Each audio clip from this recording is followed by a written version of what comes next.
Okay, now we are at 6.3, which is the financial analysis of accounts receivable. So basically, we're going to take these big numbers in accounts receivable and our allowance account and boil it down to some numbers that can be compared from period to period, from business to business, throughout your industry. And this way we can see if we're doing better than last year, worse than last year, we're doing better than our competitors, we're doing worse than our competitors, those kinds of things. Okay, so the first thing we're going to do is accounts receivable turnover ratio. Okay, how quickly do we turn over our accounts receivable? We want them paid within 30 days, the faster the better. Okay, so to do this, we're going to take our total accounts receivable, subtract our uncollectibles, and that gives us what's called the book value. Okay, so the book value of our accounts receivable is the difference between the asset and its contra account. Alright, so we'll see this in depreciation as well when we're talking about equipment like trucks and tractors and things like that. Okay, so what we want to do is start with total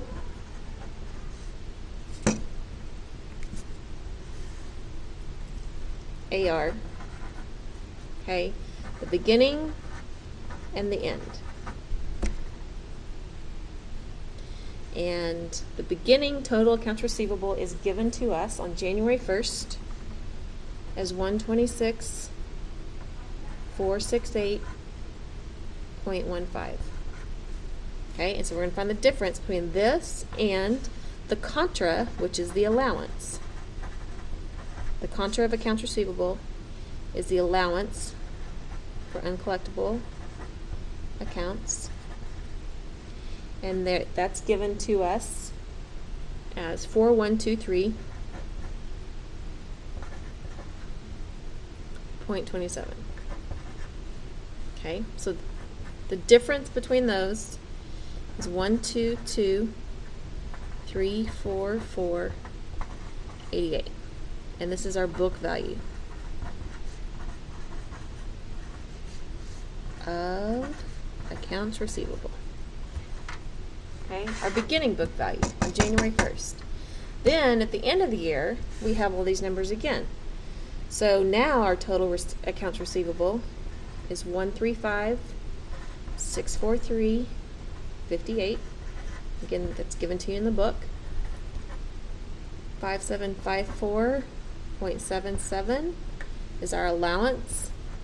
The difference between those, 129,888.81. Okay, so now we have a beginning and an ending. All right, and that's what we need for the next step. All right, so this is step 1. Step 2 is to find the average book value. Well, for us, the average is taking the beginning plus the ending and divided by 2. So 122,344. This is our beginning book value, okay, plus our ending book value, which is 129,888.81 divided by 2. And this is going to give us our average book value. Alright, so magic calculator, 126,116.85. Okay, so now that we have our average book value, we can find our turnover ratio. So step number 3 is to take our net sales on account, not all of our sales, put the net sales on account. Again, remember net sales, taking out our discounts, taking out our returns. And it's going to give us this number as well. So this is 847, 386, 56. Okay, divided by the average book value.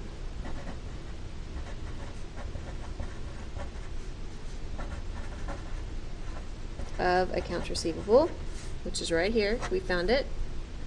126, 116, 85. Okay, and this is going to be our accounts receivable turnover ratio.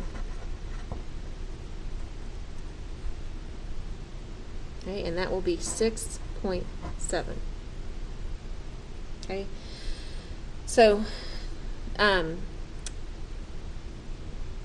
this is kind of, I said how fast can you do it? How efficient can you collect?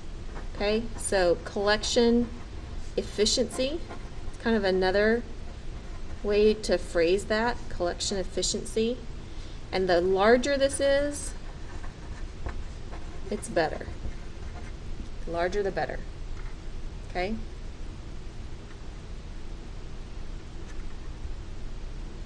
All right. Another number that we can look at that kind of comes from this is the days that our sales are in accounts receivable. Okay? So we just take the days in a year,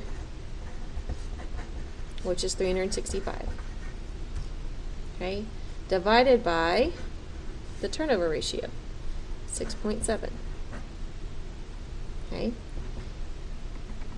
And this will give us 54.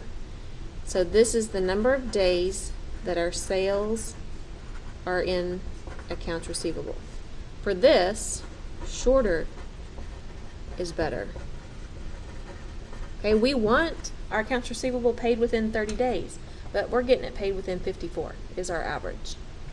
So we can see we're not doing as well as we want to on that. Okay. It also gives us in our working together that last year's turnover ratio was 6.4. It was 6.4. Now we're at 6.7. So are we doing better or worse? Okay, I said here, larger is better. Longer is better. Okay? Last year we were at 6.4. Now we're at 6.7. Okay? So obviously they've done something to help improve. Okay, some things that they might could do, maybe be tougher on their customers, send more notices, send more reminders.